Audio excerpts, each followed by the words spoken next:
Hello everyone, welcome back to this channel let's study साथ साथ। तो जैसा कि आपको पता है, इस चैनल पर अभी हम DSSB TGT के सिलेबस को ध्यान में रखते हुए जो MCQ सीरीज है वो कर रहे हैं। और इसमें हम जो पार्ट थर्ड है इंडियन राइटिंग इन इंग्लिश, उसके राइटर्स को देख रहे हैं प्रॉपर सीक्वेंस में। ठीक है, इसमें आज हम जो डिस्कस करने वाले हैं उन राइटर का नाम है रॉबिन एस गैंगकॉम। ठीक है, इनके नाम को लेकर अक्सर बहुत ज़्यादा कंफ्यूजन रहता है प्रोनाउंसिएशन में। तो पहले ही मैं कह देती हूँ कि प्रोनाउंसिएशन इसकी दो तरीके से हो सकती है, नगैनगॉम भी बोल सकते हैं या फिर गैंगकॉम भी। अक्सर इन्हें गैंगकॉम कहा जाता है, रॉबिन एस गैंगकॉम। देखिए, ये एक ऐसे राइटर हैं जो मतलब अभी भी वर्किंग है। ठीक है, साथ ही साथ ये मतलब ज़्यादा फेमस नहीं है। ज़्यादातर आप यूपी टीजीटी पीजीटी की अगर तैयारी करते हो तो उसमें आपने इनका नाम नहीं सुना होगा। ये भी एक इंडियन राइटर हैं। आपको नाम से लग रहा होगा कि कोई फॉरेन राइटर है, तो ऐसा नहीं है। ये इंडियन राइटर हैं। और इंडियन राइटर कहाँ से हैं? ये मणिपुर से हैं, नॉर्थ ईस्टर्न राइटर हैं ये। ठीक है, इनका जन्म कब होता है? अब इनकी पहले हम अर्ली लाइफ के बारे में पढ़ेंगे, फिर जो सिलेबस में इनकी 2 पोएम्स गिवन हैं उनके बारे में चर्चा करेंगे। इनकी पोएम्स कौन कौन सी गिवन है? तो पहली the strange affair of Robin S Ngangom, ठीक है, उसके बारे में पढ़ने वाले हैं हम। और इनकी एक और सेकंड पोएम है, वो है अ पोम फॉर मदर, उसको भी पढ़ेंगे। काफी इमोशनल टच वाली पोएम है। उसकी समरी, उसकी थीम, उसके उसके जो क्रिटिकल एनालिसिस है, उन सारी चीजों को इन दोनों पोएम्स की हम पढ़ेंगे। देन हम MCQ प्रैक्टिस करेंगे। तो सेशन काफी लंबा होने वाला है और आपको बहुत ध्यान से समझना है सारी चीजों को, क्योंकि हम एक ही वीडियो में इनके ओवरऑल कॉन्सेप्ट को कवर कर लेंगे। ठीक है, शुरू करते हैं इनकी अर्ली लाइफ से। Robin S Ngangom is an Indian poet and academic from Manipur, India. ठीक है, बेसिकली यहाँ पे इंट्रोडक्शन दिया हुआ है कि ये जो है वो इंडियन पोएट हैं। और बेसिकली कहाँ से? अकेडमिक मान लीजिए, या इनका जन्म भी कहाँ हुआ है? इम्फाल में हुआ है, मणिपुर में हुआ है। ठीक है, और he is known for his contribution to Indian English literature and his writing on identity, culture, social justice. ये किस लिए जाने जाते हैं? ये बहुत ही ज्यादा फेमस है किस चीज को लेकर? क्योंकि इनके जो ज्यादातर वर्क है उनकी जो थीम है वो क्या है? आइडेंटिटी है। इन्होंने कल्चरलिज्म की बात की है। ठीक है, कल्चर, स्ट्रक्चर, सोशल जस्टिस की बात इनके वर्क्स में हमें देखने को मिलती है। ठीक है, इस चीज के लिए बहुत ज्यादा प्रसिद्ध हैं। और आगे चलते हैं। अब इनकी देखिए अर्ली लाइफ। इनका बर्थ कब हुआ है? बॉर्न इन 1959 इन इम्फाल, मणिपुर। तो इनका जन्म कब कहाँ हुआ है? ध्यान रखना है, इम्फाल में हुआ है, मणिपुर में 1959 में इनका जन्म होता है। ठीक है, एट प्रेजेंट ये 65 ईयर्स ओल्ड हैं। ठीक है, और अगर इनकी बात करें, नगैनगॉम या फिर Ngangom grew up in a culturally rich and political tumultuous region. तो आप देखोगे इनका ना मतलब अपब्रिंगिंग भी ऐसी जगह पर हुई है जहां पे बहुत ज्यादा कल्चरल चीजों को फोकस किया गया है, पॉलिटिकल चीजों को फोकस किया जा रहा है। इन मतलब शुरुआत से ही इनके जो विचारधारा है वो वैसी ही रही है। ठीक है, he earn his MA in English from Jawaharlal Nehru university यानी JNU, न्यू दिल्ली। ठीक है, इन्होंने पोस्ट ग्रेजुएशन कहाँ से किया है? न्यू दिल्ली से, JNU से किया है। ठीक है, अगर इनकी स्टडी की बात करें, ही स्टडी लिटरेचर। इन्होंने लिटरेचर का अध्ययन कहाँ से किया है? Saint Edmund's college and north eastern hill university, Shillong. ये भी ध्यान रखना है, जो नॉर्थ ईस्टर्न हिल यूनिवर्सिटी है, ठीक है, इससे एफिलिएटेड एक कॉलेज है जिसका नाम है Saint Edmund college. Saint Edmund college से इन्होंने लिटरेचर का अध्ययन किया है। साथ ही साथ एट प्रेजेंट भी ये यहीं पर टीचिंग कर रहे हैं। ठीक है, इस चीज को आपको ध्यान रखना है। He teaches currently here. तो कहाँ है ये? इस चीज को मणिपुर में है, ऑब्वियस ही बात है। इसे आप नोट डाउन भी कर सकते हैं। क्या है? Saint Edmund's college. इस तरीके के क्वेश्चन बन सकते हैं। सेंट एडमंड कॉलेज, यहां पर ये वर्किंग है एट प्रेजेंट। ठीक है, किस से अफिलिएटेड है ये? North eastern hill university Shillong से ये अफिलिएटेड है।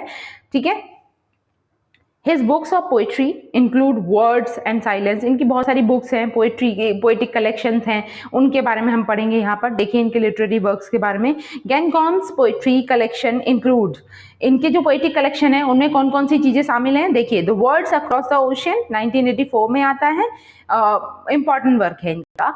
आगे द डिजायर ऑफ रूट्स 1997 में, टाइम्स क्रॉस रोड 2010 में, एंड लेटर ऑफ बॉर्नबेरी 2019 में। तो ये इनका लेटेस्ट पोएटिक कलेक्शन है, इस चीज को ध्यान रखना है। ये सारे ही इनके क्या हैं, पोएटिक कलेक्शन है। तो पोएटिक कलेक्शन का नाम पूछ लिया जाएगा कि ये किसके द्वारा लिखा गया है, या इस तरीके से ऑप्शन बन सकते हैं कि मतलब इनमें से कौन सा इनका पोएटिक कलेक्शन नहीं है। तो आपको ध्यान रखना है ये सारे इनके पोएटिक कलेक्शन है।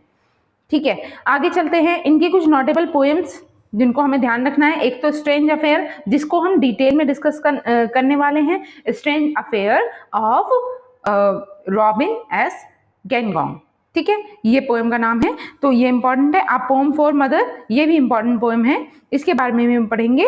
आगे है the boat ride, times crossroads and letters of Bornbury. ठीक है, तो ये सारी इनकी नोटेबल पोएम्स हैं, ध्यान में रखनी है आपको।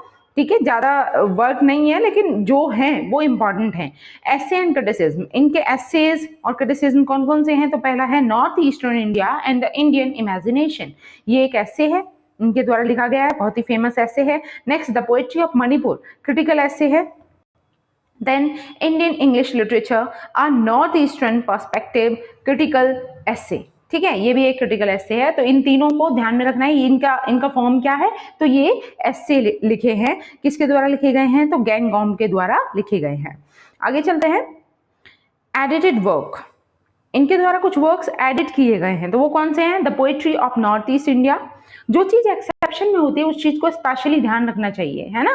तो यहाँ पे एडिटेड वर्क्स को आपको ध्यान में रखना है। पहला क्या है, a poetry of north east India, ये एंथोलॉजी है जिसको इन्होंने एडिट किया है। नेक्स्ट है Manipur, the land of the land and the people, तो को एडिट किया है। को एडिट का मतलब होता है कि इनके साथ एक और राइटर थे जिन्होंने मिलकर इसको को एडिट किया। ठीक है, मूविंग टू द नेक्स्ट। आगे देखते हैं एकेडमिक कंट्रीब्यूशन क्या रहा इनका। ठीक है, Ngangom has taught English literature at various institutions including, जो गैनगॉम है इन्होंने अलग अलग यूनिवर्सिटी में टीचिंग की है, इंग्लिश लिटरेचर पढ़ाया है, जैसे कि मणिपुर यूनिवर्सिटी में, JNU में और दिल्ली यूनिवर्सिटी में। ठीक है, आगे चलते हैं। देखिए academic contribution, he has also edited several anthology including anthology of contemporary poetry for northeast 2003।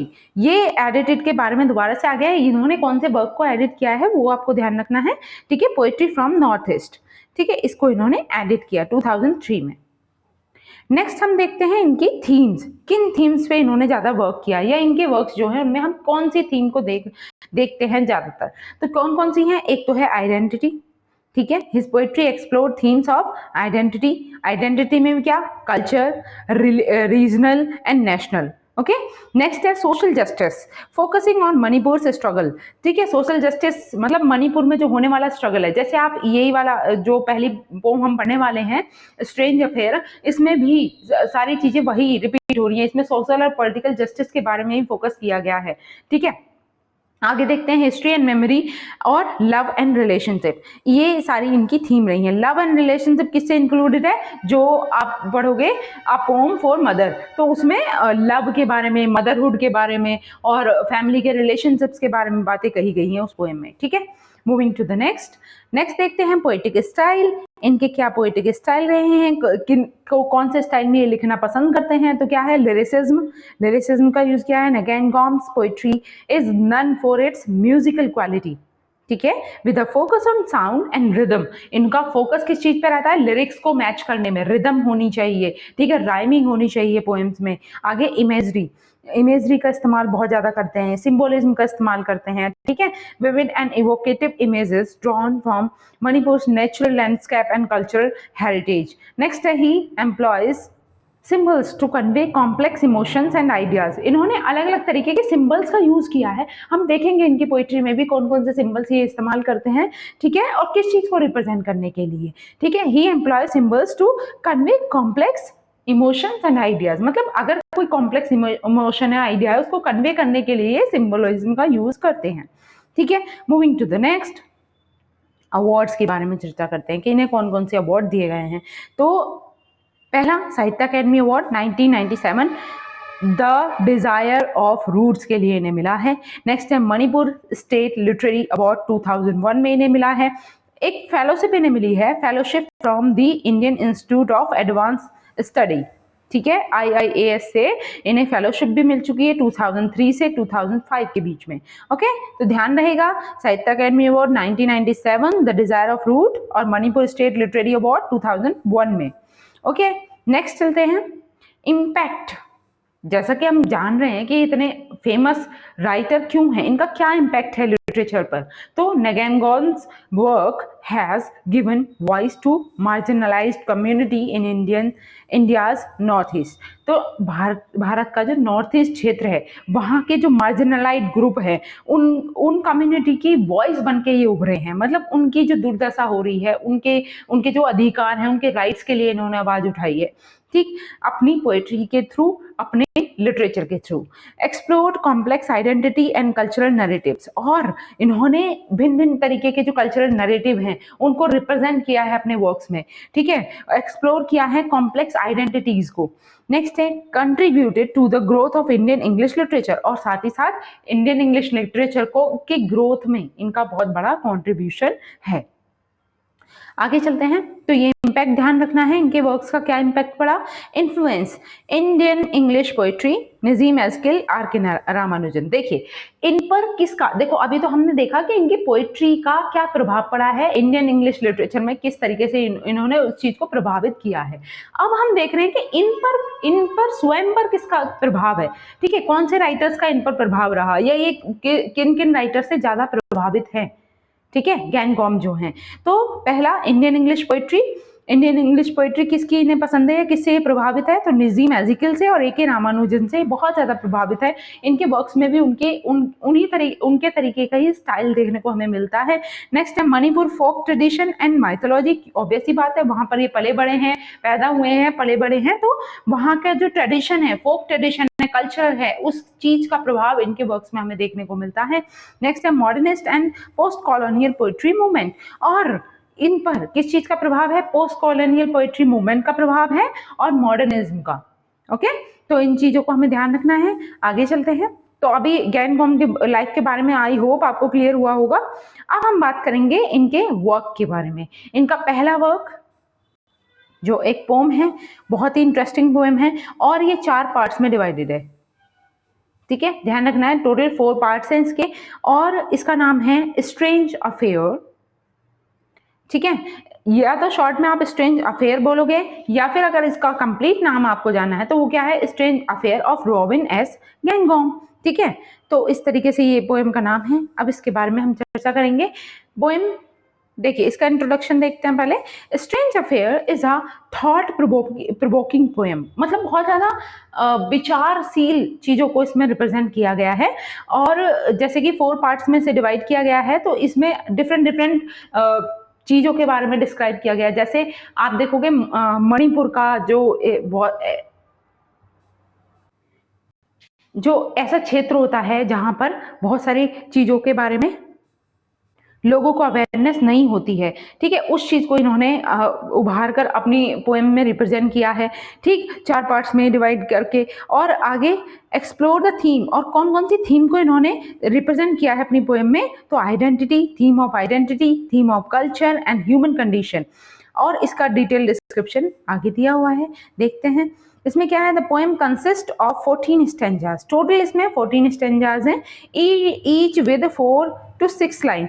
किसी स्टेंजा में ऐसा भी है 4 लाइन है, किसी में 6 है। ठीक है, इस तरीके से डिवाइडेड है। Free verse with varying line length and no consistent rhyme scheme, और इसमें कोई कंसिस्टेंट वाली राइमिंग स्कीम नहीं है।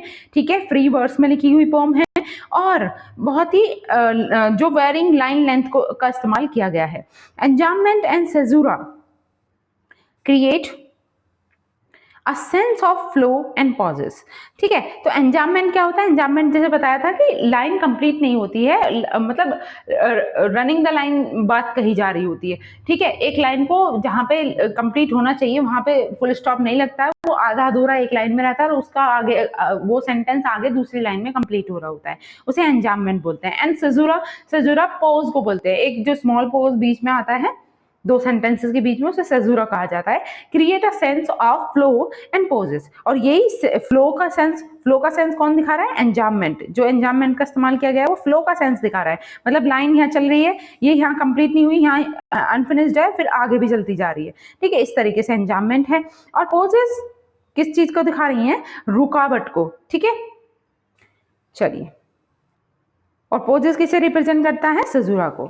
अब देखते हैं इमेजरी। इस पोएम में क्या इमेज, जैसे हमने कहा ना कि सिंबोलिज्म का इस्तेमाल बहुत ज्यादा किया है इन्होंने, गैन गॉम ने। ठीक है, तो क्या क्या चीजों को एज अ सिंबलाइज इन्होंने यूज किया है, सिंबोलिज्म का यूज किया है। Vivid image of nature, nature की डिफरेंट डिफरेंट इमेजेस को सिंबोलिज्म की तरह यूज किया है, जैसे मूनलाइट, नाइट। ठीक है, मूनलाइट नाइट है, डार्क फॉरेस्ट है, रिवर्स फ्लो है, इस तरीके से। कल्चरल सिंबल्स कौन से इस्तेमाल किए हैं? तो मेटेई स्क्रिप्ट, मणिपुरी सॉल्स, इन चीजों को कल्चरल सिंबलिज्म में रिप्रेजेंट किया गया है। Then personal symbolism, personal symbols में क्या है? My father's eyes, my mother's song. ठीक है, ये पर्सनल सिंबल्स है। आगे चलते हैं। इस तरीके से पोएम में ये वर्ड्स जो आए हैं वो सिंबलाइज करते हुए दिखते हैं। आगे थीम की बात करें तो इस पोएम में कौन कौन सी थीम्स हैं? तो आइडेंटिटी, थीम ऑफ आइडेंटिटी है, exploring intersection of culture, regional and personal identity. ठीक है, इसमें एक्सप्लोर किया गया है कल्चर को, ठीक है, रीजनल को और पर्सनल आइडेंटिटीज को। Then belonging, theme of belonging, belonging मतलब रिलेशन या फिर संबंध जताना, questioning one's place in the world. ठीक है, आगे मेमोरी, थीम ऑफ मेमोरी। इस पोएम में थीम ये भी है, मेमोरी की थीम है, reflecting as a past experience and cultural heritage. आप देखोगे इनके ना मोस्ट ऑफ द वर्क्स जो हैं वो ऑटोबायोग्राफिक वे में भी लिखे हुए हैं। ठीक है, तो इन्होंने अपने ही जो पर्सनल एक्सपीरियंसेस हैं उनको रिप्रेजेंट भी किया है। आगे डिसलोकेशन, थीम ऑफ डिसलोकेशन भी है इसमें, feeling disconnected from one's root. ठीक है, अपने ही मतलब चीजों से डिस्कनेक्टेड फील करना। इसमें कौन सी पोएटिक डिवाइस का यूज किया गया है इस पोम में? स्ट्रेंज अफेयर में तो मेटाफर है, सिमिली है, पर्सोनिफिकेशन है और एलिट्रेशन है। इन चारों फिगर ऑफ स्पीच का यूज किया गया है। जैसे यहाँ पे देखो पोम की लाइन देकर एग्जाम्पल के थ्रू में बताया भी गया है। मेटाफर कहाँ यूज हुआ है? Life is a reverse flow, तो ये लाइन है पोम में, तो उस लाइन में आप देखोगे मेटाफर का यूज किया गया है। तो हो सकता है कि लाइन दे दी जाए, पूछ ले जाए कि कौन सी फिगर ऑफ स्पीच है, बताइए। ठीक है, लाइका मेटी स्क्रिप्ट, तो लाइक, सिमिली का यूज, एज और लाइक यानी सिमिली होता है वहां पर, जब हम कंपैरिजन करते समय एज और लाइक का यूज करते हैं। तो इस तरीके से इस लाइन में सिमिली का इस्तेमाल। पर्सोनिफिकेशन, नाइट विस्पर्स सीक्रेट, तो यहाँ पे देखिए जब कोई नॉन लिविंग थिंग एक लिविंग बीइंग वाले काम करने शुरू कर देती है तो उस समय पर कौन सी फिगर ऑफ स्पीच होती है? पर्सोनिफिकेशन होता है। और पर्सोनिफिकेशन यहाँ पे इस लाइन में रिप्रेजेंट किया गया है। क्या कहा गया है? Night whispers secret. ठीक है, एलिट्रेशन कहाँ यूज हुआ है? एलिट्रेशन मतलब रेपिटेशन ऑफ साउंड या फिर कहे repetition of consonant sound, that is called alliteration. और जब हम कहते हैं रेपिटेशन ऑफ वाउल साउंड तो तब क्या होता है? वो होता है एसोनेंस। तो एलिट्रेशन भी यूज हुआ है इसमें, जैसे यहाँ पे है मूनलाइट मर्मर, तो एम और एम का रेपिटेशन हो रहा है, तो इसका मतलब क्या है? ये एलिट्रेशन का यूज किया गया है। तो पोम में बहुत सारे एस्पेक्ट ऐसे हैं जहाँ पे different different figure of speech का भी इस्तेमाल किया गया है। ठीक है, आगे चलते हैं, इसका क्रिटिकल एनालिसिस देखते हैं। ओवरऑल इसकी समरी क्या कहती है? ठीक है, तो strange affair showcases Ngangom's unique style. ठीक है, इस पोएम में आप देखोगे इनका एक यूनिक स्टाइल जो है वो रिप्रेजेंट होता है, blending cultural specificity and universal theme. ठीक है, जो ब्लेंड करता है मतलब एक जगह मिक्स करता है किस किस चीज को? एक तो यूनिवर्सल थीम को, थीम ऑफ आइडेंटिटी को, देन उसके साथ में कल्चरल रिलायबिलिटी को। ठीक है, the poem highlights the complexity of identity formation. किस किस चीज को हाईलाइट करती है पोएम?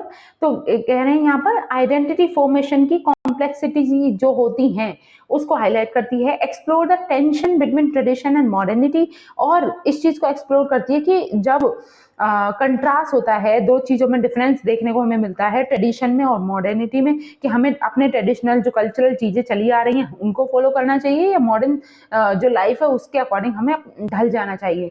ठीक है, तो इनमें जो कॉम्प्लेक्सिटी आती है, जो टेंशन बनती है, उसको एक्सप्लोर करती नजर आती है ये पोएम। आगे, reflect on the human condition and seeking connection. तो मनुष्य की जो रियल कंडीशन है उसको रिफ्लेक्ट करती है पोएम, और कनेक्शंस जो आपस में मनुष्य एक दूसरे से जोड़ते हैं उस चीज को रिप्रेजेंट करती नजर आती है।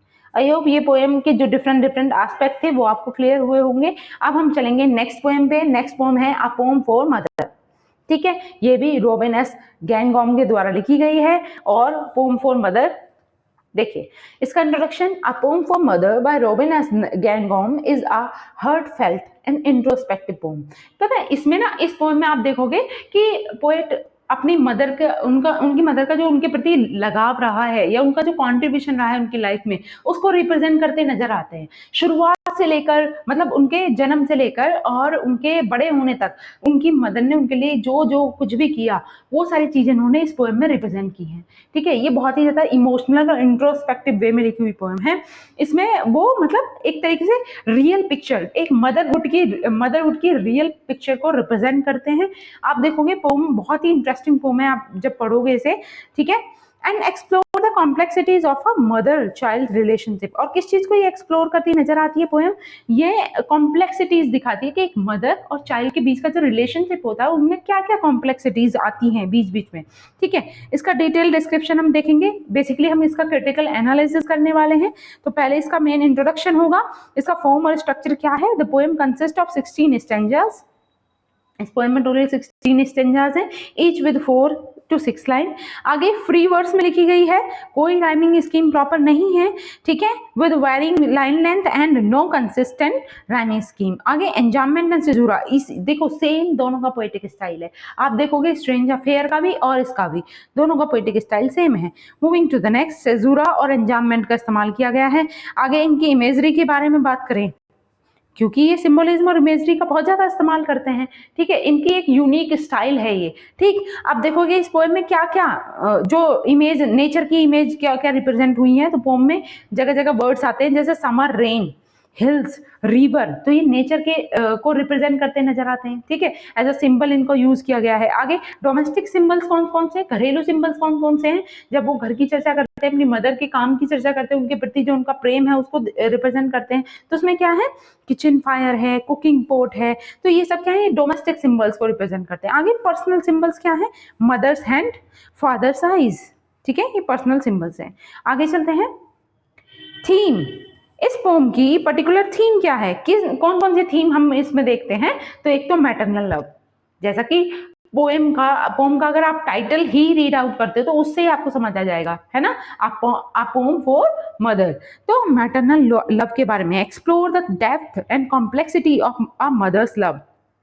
ठीक है, मतलब एक माँ के प्यार में कितनी गहराई होती है, क्या क्या कॉम्प्लेक्सिटीज उसको फेस करनी होती हैं, वो सब इसमें रिप्रेजेंट किया गया है। ठीक है, थीम ऑफ आइडेंटिटी, मतलब मदर अपने चिल्ड्रन को ग्रो अप करने के उसमें चक्कर में वो अपनी स्वयं की आइडेंटिटी ही भूल जाती है, तो वो सारी चीजें इसमें रिप्रेजेंट की गई है। Reflecting on the speakers formation and growth, और किस चीज को रिफ्लेक्ट करती है आइडेंटिटी, मतलब स्पीकर का किस तरीके से फॉर्मेशन हो रहा है, मतलब राइटर कैसे कैसे बड़ा हो रहा है, ग्रो अप हो रहा है और फॉर्म कर रहा है, उसकी ग्रोथ को रिप्रेजेंट करती है। आगे मेमोरी पे बेस्ड है, ऑब्वियस ही बात है, जो राइटर है हमारे वो अपने बचपन की जो मेमोरीज है उनको याद करते हुए पोएम को लिख रहे हैं, अपने बचपन से लेकर बड़े होने तक की सारी दास्तां उस पोएम के अंदर लिखते हैं वो। ठीक है, उनके मदर के कॉन्ट्रीब्यूशन को दिखाते हैं। तो मेमोरी की थीम हो गई, cherishing memories of childhood and family. ठीक है, ग्रेटिट्यूड, मतलब वो अपनी माँ का आभार व्यक्त कर रहे हैं, ग्रेटिट्यूड रिप्रेजेंट करते हैं उनके प्रति। ठीक है, expressing appreciation for the mother's sacrifice, और क्या कर रहे हैं, अप्रिशिएट कर रहे हैं कि उनकी मदर ने उनके लिए जो जो सेक्रीफाइसेस किए। ओके, तो ये सारी थीम्स हैं। आगे चलते हैं, पोएटिक डिवाइस के बारे में बात करते हैं, कौन कौन सी इसमें पोएटिक डिवाइस यूज हुई है। तो सेम जो हमने अभी स्ट्रेंज अफेयर में पढ़ी, मेटाफर का यूज किया गया है, सिमिली का यूज हुआ है, पर्सोनिफिकेशन, एलिट्रेशन। तो यहाँ पे एग्जाम्पल भी दिए गए हैं, जैसे पहला है mother's love is a river. Okay, comparison किया, लेकिन इसमें ना तो एज का यूज है ना लाइक का यूज है, इसलिए ये लाइन क्या है, मेटाफर है। तो क्वेश्चन ऐसे भी बन सकता है, इस स्टेटमेंट को दे दिया, पूछ लिया फिगर ऑफ स्पीच क्या है। तो ध्यान रखना है, ठीक है। Simli like a summer rain, तो यहाँ पे कंपैरिजन हो रहा है किस चीज का, मतलब मदर के लव का कंपैरिजन किससे हो रहा है, समर रेन से, ठीक है। तो मतलब समर में रेन सबको अच्छी लगती है ना, तो वही सारी चीजें है, ओके। तो लाइक आ समर रेन, तो लाइक का यूज हुआ है कंपैरिजन के लिए, तो अगर एज या लाइक का यूज होता है तो वो तब क्या होता है, सिमिली होता है, ओके। आगे चलते हैं, पर्सोनिफिकेशन, हील्स रिमेंबर, जैसा कि पर्सोनिफिकेशन क्या होता है, जब हम नॉन लिविंग थिंग्स में जो लिविंग बीइंग वाली एक्टिविटीज है उनको जोड़ दें, हील्स रिमेंबर, ठीक है, पहाड़ियों को भी याद है, तो ये सब क्या है, ये पर्सोनिफिकेशन है। एलिट्रेशन, मदर्स मर्मर्स, ठीक है, यहाँ पर एलिट्रेशन यूज हुआ है। तो आप देखोगे पोएम में डिफरेंट डिफरेंट लाइंस में अलग अलग फिगर ऑफ स्पीचेस हैं। आगे इसका क्रिटिकल एनालिसिस, ओवरऑल एनालिसिस देखें तो क्या है, a poem for mother showcases Ngangom's ability to capture the complexity of human relationship. Poem क्या रिप्रेजेंट कर रही है कि जो उन्होंने बहुत बेहतर तरीके से प्रस्तुत किया है गैंगॉम ने इस पोएम में, कि जो ह्यूमन रिलेशनशिप की जो कॉम्प्लेक्सिटीज आती है ना, एक मदर और चाइल्ड के बीच का जो रिलेशनशिप है उसमें जो कॉम्प्लेक्सिटीज होती हैं उसको इन्होंने यहाँ पर रिप्रेजेंट किया है। Explore theme of identity and belonging, वही आइडेंटिटी और बिलोंगिंग की थीम को एक्सप्लोर करती नजर आती है, ठीक है। नेक्स्ट है use imagery and symbolism to convey emotion, और इमेजरी और सिंबोलिज्म का यूज किया गया है अपने इमोशंस को रिप्रेजेंट करने के लिए, कन्वे करने के लिए, ओके। तो आई होप ये पोम भी आपको क्लियर हुई होगी, बहुत ही सिंपल सी पोम है। आगे अब हम इनके एमसीक्यूज की प्रैक्टिस करेंगे, अब कुछ इनके एमसीक्यूज हैं उनको सॉल्व करते हैं, आप देखना आपको कितना समझ आया, और उसके अकॉर्डिंग मेरे आंसर करने से पहले अपने मन में एक आंसर चूज कर लेना, ठीक है। उससे आपको क्लियर होगा कि कितने क्वेश्चन सही हो रहे हैं कितने गलत, और बाद में आप उसको मैच कर सकते हो और बाद में उसको लर्न भी कर सकते हो, ठीक है। तो first question is, where was Robin S Ngangom born, कहाँ जन्म हुआ था इनका, बताओ। इम्फॉल मणिपुर, न्यू दिल्ली इंडिया, शिलोंग मेघालय, या फिर कोलकाता वेस्ट बंगाल, वेस्ट बंगाल सॉरी, इम्फाल मणिपुर, ठीक है। राइट आंसर इज मणिपुर में इनका जन्म होता है, इम्फाल में इनका जन्म होता है। Moving to the next, what is Robin S Ngangom's occupation, Ngangom का ऑक्यूपेशन क्या था, क्या था नहीं क्या है, ठीक है। Poet and academic, novelist and journalist, playwright and actor, painter and sculpture. Yes, he is a poet and academic, ठीक है, वो शिलोंग यूनिवर्सिटी में अभी भी वर्क कर रहे हैं, ठीक है। Which of the following is a collection of poetry by Robin S Ngangom, इनमें से कौन सा पोएटिक कलेक्शन है रॉबिन एस गैंगॉम का।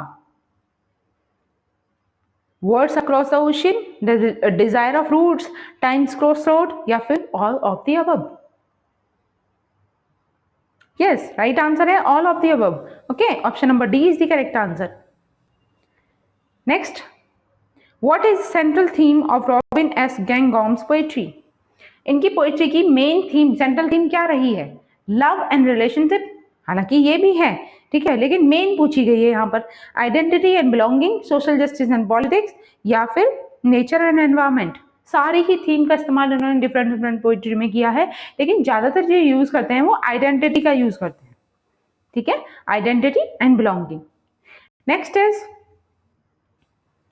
विच literary movement is associated with Robin S Ngangom, कौन सा लिटरेरी मूवमेंट इनसे जुड़ा हुआ है रॉबिन एस गैंगॉम से। Indian English literature, north eastern literature, post colonial literature, या फिर modernist poetry. Yes, right answer is north eastern literature, option number B is the correct answer. Next is, what is the name of the literary journal co-founded by Robin S Ngangom, बताइए उस particular literary journal का नाम बताना है जो को founded किया गया था रॉबिन एस गैंगॉम के द्वारा। Cotton college, alumni association, north eastern literary review, Indian English literature journal, या फिर Manipur literary magazine.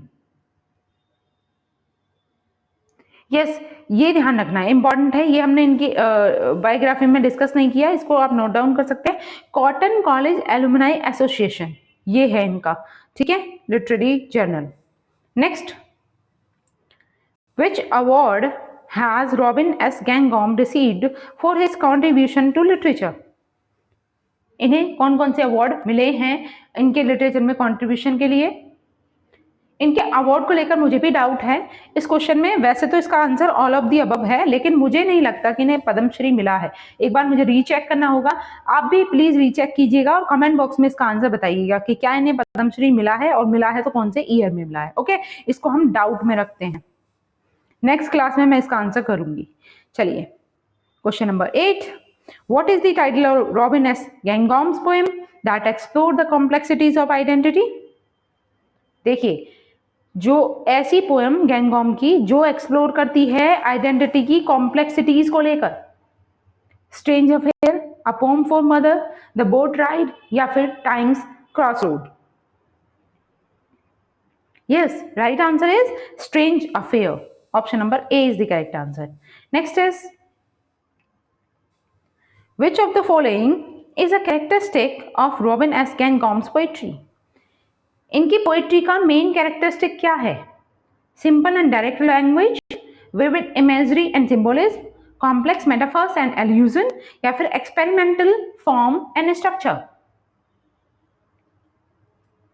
Yes, what should be the right answer? Vivid imagery and symbolism. Option number B is the correct answer. Next is, what is the cultural context of Robin S. Gangom's work? इनका cultural context क्या है? Manipur culture and tradition, Indian English literature, north eastern Indian experience, या फिर global diasporic identity.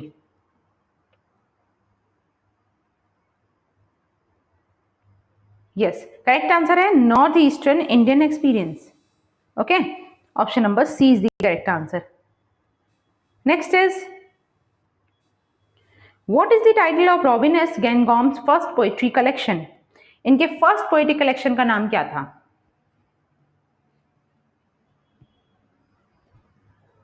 Yes,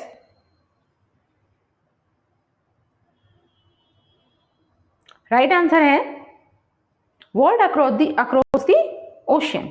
okay, option number A is the correct answer. Next is, which of the following themes is explored in Gangom's poetry? फिर से theme के बारे में बात हो रही है, तो आप लर्न कर ही चुके होंगे इसे, identity, belonging in cultural heritage, या फिर love, relationship and family, social justice and politics and activism, या फिर nature, environment and spirituality. Yes, right answer है यहाँ पर identity, belonging and cultural heritage. Option number A is the correct answer. Next is, what is the significance of Ngangom's use of imagery in his poetry? जो ये अपनी poetry में imagery का use करते हैं, सिंबोलिज्म का यूज करते हैं, उसका क्या महत्व है, क्या सिग्निफिकेंस है? To create vivid descriptions of nature, to explore complex emotion and ideas, to reflect Manipuri culture and tradition, या फिर टू क्रिटिक सोशल इनजस्टिस। तो किस लिए ये इस्तेमाल करते हैं, क्या महत्व है? Yes, to explore complex emotion and ideas. Okay, option number B is the correct answer, to explore complex emotion and ideas. Next is, which literary device is commonly used by Ngangom? कौन सी लिटरेरी डिवाइस का ज्यादातर इन्होंने common रूप से use किया है अपनी हर एक पोइट्री में? हालांकि ये सारी ही हैं, लेकिन मेटाफर का यूज ज्यादा किया है। ठीक है, metaphor. Next, what is the tone of Ngangom's poetry? इनकी पोएट्री का टोन क्या रहता है mostly? Melancholic and introspective, optimistic and celebratory, critical and analytical, या फिर ह्यूमरस एंड सैटिरिकल?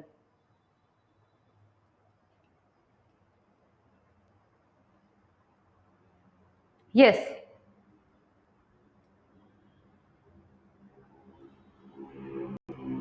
राइट आंसर है मेलंकोलिक एंड इंट्रोस्पेक्टिव। ठीक है, स्पेशली इसको आप रिलेट कर सकते हो किससे? आप पोम फॉर मदर से। Okay, option number A is the correct answer. Next is, how does Ngangom's poetry reflect his north eastern Indian experience? Through exploration of cultural tradition, through critique of social injustice, through reflection on identity and belonging, या फिर all of the above? बताइए, गैंगॉम्स की poetry किस प्रकार से reflect करती हैं north eastern Indian experience को? तो इसमें सारे ही ऑप्शन जो हैं वो सही हैं। All of the above is the right answer. Through exploration of cultural tradition के एक्सप्लोरेशन के थ्रू भी इनकी पोएट्री में वो देखने को हमें मिलता है। साथ ही साथ इनका जो क्रिटिक है सोशल इनजस्टिस को लेकर, ठीक है। आगे reflection on identity and belonging, सारे ही आंसर ऑप्शन सही हैं। Next is, what is the impact of Gangom's poetry, Gangom's work on Indian English literature? इनका क्या impact है Gangom's के work का Indian English literature पर? It has contributed to the growth of Northeastern literature. It has explored new themes and perspectives. It has challenged dominant narratives, या फिर all of the above? तो यहाँ पर भी जो right answer है वो है all of the above, ठीक है। Next is, what is the significance of Gangom's use of Manipuri mythology? इसका क्या सिग्निफिकेंस है?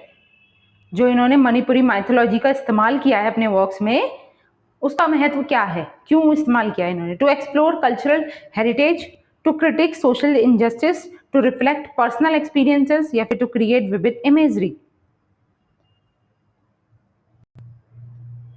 यस, राइट आंसर है यहाँ पर to explore cultural heritage. Okay, option number A is the correct answer. Next is, what is the central theme of strange affair? देखिए यहाँ से pome के बारे में बात हो रही है, strange affair of Robin S Ngangom. तो इसकी सेंट्रल थीम क्या है? Identity and belonging, love and relationship, social justice and politics, या फिर नेचर एंड एनवायरमेंट? तो राइट आंसर क्या है? आइडेंटिटी एंड बिलोंगिंग, क्योंकि हमने पोएम पढ़ते समय भी ये डिस्कस किया था। चलिए, moving to the next. What literary device is used extensively in Strange Affair? इसमें कौन सी लिटरेरी डिवाइस का बहुत अधिकता में यूज किया गया है? मेटाफर का, सिम्बली का, पर्सोनिफिकेशन, या फिर alliteration?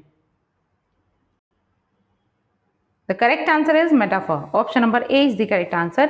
Next is, what is the tone of Strange Affair? ये जो वर्क है इनका स्ट्रेंज अफेयर, इसकी मेन टोन क्या है?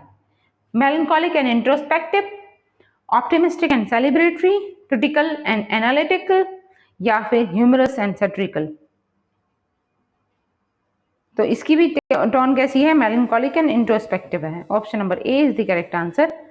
Next is, what is the primary emotion expressed in a pome for mother? इसमें प्राइमरी इमोशन कौन सा एक्सप्रेस किया गया है अ पोम फॉर मदर में? ऑप्शन है ग्रेटिट्यूड, लव, लॉन्गिंग, नॉस्टैल्जिया। हालांकि वो ग्रेटिट्यूड भी रिप्रेजेंट करते हैं अपनी मदर के प्रति, लेकिन अगर मेन जो प्राइमरी इमोशन है वो क्या है? लव, ठीक है। Option number B is the correct answer. Next is, what is the significance of the kitchen fire image in a pome for mother? इसमें एक इमेज आती है किचन फायर की, उसका क्या महत्व है? Symbol of warmth and comfort, representation of domesticity, metaphor of motherly love, या फिर all of the above? Yes, the correct answer is all of the above, ठीक है। ध्यान रखना है ये किस तरीके से सिंबलाइज किया गया है किचन फायर को। Option number D is the correct answer. Next is, what is the poems structure? यहाँ पे कौन सी पोम की बात हो रही है? ध्यान रखना, अ पोम फॉर मदर की बात हो रही है, तो इसका स्ट्रक्चर कैसा है? ऑप्शन है free verse, sonnet, narrative poem, या lyric poem? Yes, free verse में लिखी हुई ये पोम है। Option number A is the correct answer.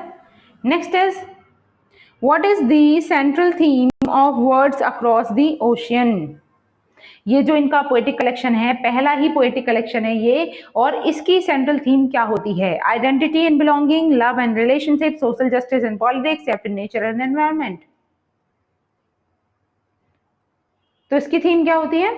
इसकी भी सेम ही थीम है जो स्ट्रेंज अफेयर की है, identity and belonging. Option number A is the correct answer. Next is, what is the primary form of the poems in letter in Bornbury, इनका एक और poetry collection है लेटर टू बॉर्नबेरी, उसकी primary form क्या है? Sonnet है वो, free verse में लिखी हुई है, नरेटिव पोएम है या फिर एपिस्टोलरी पोएम्स है? बताइए। लेटर्स टू बॉर्नबेरी, ध्यान रखना है ये क्या है, ये एपिस्टोलरी पोम्स है। एपिस्टोलरी क्या होता है? जब हम किसी पोम को एक लेटर के फॉर्म में लिखते हैं, ठीक है। एपिस्टोलरी नॉवल के बारे में भी आपने सुना होगा, ऐसे नॉवल जिनमें जो सारी स्टोरीज हैं या फिर जो भी चीजें हैं वो लेटर के फॉर्म में लिखी गई हो, एक लेटर्स का कलेक्शन हो, है ना। तो एपिस्टोलरी पोम है ये, letter to Bornbury. Okay, next is What is the central theme of Letters to Bonnberry? इसकी मेन थीम क्या है बॉर्नबेरी की? Letters to Bonnberry, identity and belonging, love and relationship, social justice and politics या फिर nature and environment? तो यहां पर जो राइट आंसर है वो है love and relationship. Option number B is the correct answer, ये इसकी मेन थीम है। Next is what literary device is used to explore the theme? इसकी जो थीम है उसको एक्सप्लोर करने के लिए कौन सी लिटरेरी डिवाइस का यूज किया गया है? Imagery, symbolism, metaphor, alliteration? तो यहां पर जो राइट आंसर है वो है सिंबोलिज्म। कौन सी फॉर्म की बात हो रही है यहाँ पर? लेटर्स टू बॉर्नबेरी की, ठीक है। Option number B is the correct answer. Next है what does the dark forest symbolise in the poem strange affair? Strange affair में एक जगह पर वर्ड आया है डार्क फॉरेस्ट, वो क्या सिंबलाइज कर रहा है? Fear and uncertainty, hope and renewal, identity and belonging, nature's beauty?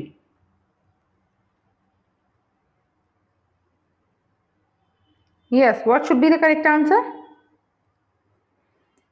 Fear and uncertainty. Option number A is the correct answer, ठीक है। डार्क फॉरेस्ट रिलेटेड है इससे, फियर एंड अनसर्टेनिटी से। नेक्स्ट है how does the pome explore the theme of identity?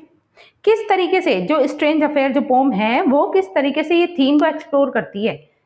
हमें कैसे समझ आएगा कि ये यहाँ पर आइडेंटिटी की थीम इस्तेमाल की गई है? ऑप्शन है through cultural heritage, through personal experiences, through reflection on past and present या फिर ऑल ऑफ द अबव? तो आइडेंटिटी को समझने के लिए हमें कल्चरल हेरिटेज को भी समझना है, क्योंकि इसमें कल्चरल हेरिटेज की बात की गई, सारी जो मतलब कल्चरल या ट्रेडिशनल वे में जो चीजें चली आ रही हैं उन चीजों को कैसे रिपीट करा जा रहा है, उनको लोगों के द्वारा कैसे फॉलो किया जा रहा है, वो सब चीजें यहाँ पे है ना। पर्सनल एक्सपीरियंस भी बहुत ज्यादा जरूरी है आइडेंटिटी को समझने के लिए, क्योंकि आइडेंटिटी एक पहचान, ठीक है, किसी व्यक्ति की, तो पर्सनल एक्सपीरियंस से रिलेटेड है। साथ ही साथ reflection on past and present, ये रिफ्लेक्ट भी करती है, जो पास्ट की चीजें होती है वो हमारे वर्तमान को रिफ्लेक्ट करती हैं, तो वो क्या है, वो हमारी आइडेंटिटी को बनाने में वर्क करती हैं। तो ये सारी थीम इसमें इस्तेमाल होंगी। All of the above is the right answer. Next is what does the summer rain symbolize in the poem a pome for mother? अ पोम फॉर मदर में एक वर्ड आया है समर रेन, ये किस चीज को सिंबलाइज कर रहा है? Nostalgia and longing, renewal and growth, peace and tranquility, joy and celebration? तो ये रिप्रेजेंट करता है नॉस्टैल्जिया को और लॉन्गिंग को। Option number A is the correct answer. Next is what is the significance of the speaker's memories in the poem? Poem कौन सी? A pome for mother. इस पोम में जो स्पीकर की मेमोरी है उनका क्या महत्व है? To highlight the mother's sacrifices, to reflect on personal growth, to explore cultural heritage या फिर all of the above?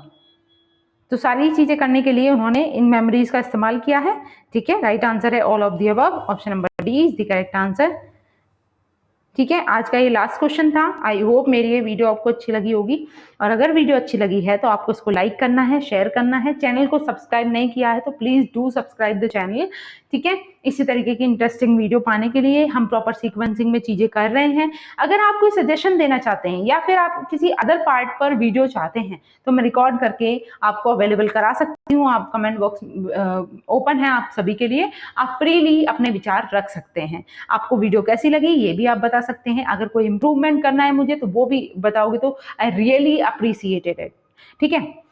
Okay, मिलते हैं नेक्स्ट वीडियो में, तब तक के लिए thanks for watching, keep learning and keep supporting me, thank you.